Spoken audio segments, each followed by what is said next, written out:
šitą pusę. Apsistojom štai čia prie tokios žirafos. Ir va, kokį dangų norėjau parodyti. Sakiau, iš laivelį nuplausiu, reikia susitvarkyti, paliktumėm švarų, gražų.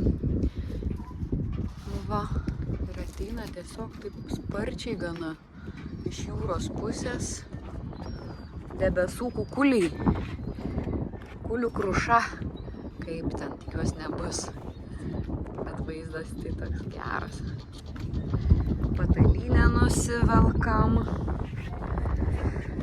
Ką mes čia dar darom, atrinkinėjom rūbus, dedam knygas, žaisliukus, jo, mama dar su pižama, su šortais, čia tikrai šilta, bet ką jau, tą pižamą irgi dėsim skalbtai nutvarkyti. Va. Yra dar skaitančių, Udrys dar neskuba keltis, nes niekur čia labai nenuskubėsi, važiuosim namo tik tai po 5. Tai va.